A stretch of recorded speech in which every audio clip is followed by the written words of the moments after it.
పొరపాటున కింద పడ్డప్పుడు ప్రమాదాల్లో గాయపడినప్పుడు మనకు తెలియకుండానే మోకాళ్లలో గాయాలవుతూ ఉంటాయి. చిన్న దెబ్బలే కదా అని చాలా సందర్భాల్లో మనం వాటిని పెద్దగా పట్టించుకోం. అయితే అవి చిన్న దెబ్బలే కావచ్చు, కానీ వాటి మూలంగా మోకాళ్లలోని లిగమెంట్లు కూడా దెబ్బతినే అవకాశం ఉంటుంది.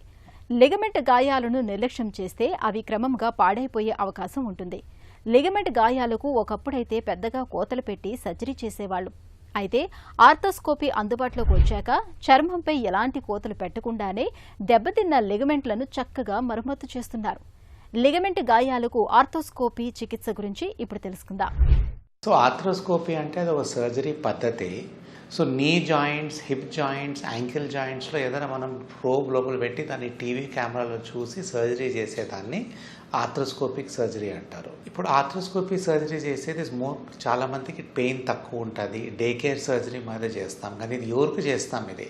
సో ఓపెన్ సర్జరీ చేసే వాళ్ళకి last 20 years back open ligament reconstructions, లోపల రబ్బర్ వాషర్లు తెగిన దాని రిపేర్స్, దాని రీకన్స్ట్రక్షన్స్ 30 years బ్యాక్ ఓపెన్ సర్జరీతో చేసేది.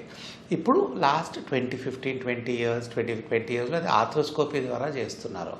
సో ఆర్థ్రోస్కోపీ ద్వారా ఈ ligament reconstruction, ligament surgery, sports injuries వచ్చిన వాళ్ళకి ఈ సర్జరీస్ చేస్తే రికవరీ ఫాస్ట్ ఉంటుంది, పెయిన్ తక్కువ ఉంటుంది అండ్ స్వెల్లింగ్స్ తక్కువ ఉంటాయి.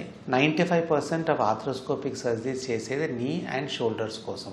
నీలో ఎప్పుడైనా యాక్సిడెంట్, స్పోర్ట్స్ ఇంజరీస్ అయినప్పుడు ఏసీఎల్ లిగమెంట్ అని ఉంటుంది, యాంటీరియర్ క్రూషియేట్ లిగమెంట్, ఆర్ దాని పక్కన ఇంకోటి posterior cruciate ligament. So injuries ఉన్నా కానీ, ఆర్ లోపల రబ్బర్ వాషర్స్ ఉంటాయి, meniscus, medial and lateral meniscus, అదేమైనా తెగినా కానీ దాన్ని రిపేర్ చేసేది, దాన్ని రీకన్స్ట్రక్ట్ చేసేది, ఇవన్నీ ప్రొసీజర్స్ ఆర్థ్రోస్కోపీ ద్వారా చేస్తారు. And this is done by mainly sports medicine specialist.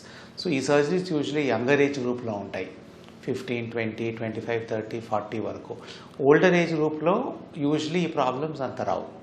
షోల్డర్లో కానీ అదే, కొంతమందికి షోల్డర్ మసిల్స్ టేర్ అవుతుంది, రొటేటర్ కఫ్ టేర్స్ ఉంటాయి, కండరాల నొప్పులు ఉంటాయి, లేబ్రల్ టైర్స్ అనే డిస్లొకేషన్స్ అవుతుంటాయి షోల్డర్లో. ఏ కండిషన్లో అయినా కానీ ఆర్థ్రోస్కోపీ ద్వారా దీన్ని మనం రిపేర్ చేయవచ్చు, రీకన్స్ట్రక్ట్ చేయవచ్చు. పెయిన్ చాలా తక్కువ ఉంటే హాస్పిటల్లో మ్యాక్సిమం 1 day ఉండాల్సి వస్తుంది కొన్ని కేసెస్లో. చాలా మటుకు డే కేర్ సర్జరీస్ ఆల్సో చేయవచ్చు, అంటే మార్నింగ్ చేసుకొని ఈవినింగ్కి ఇంటికి వెళ్ళిపోవచ్చు.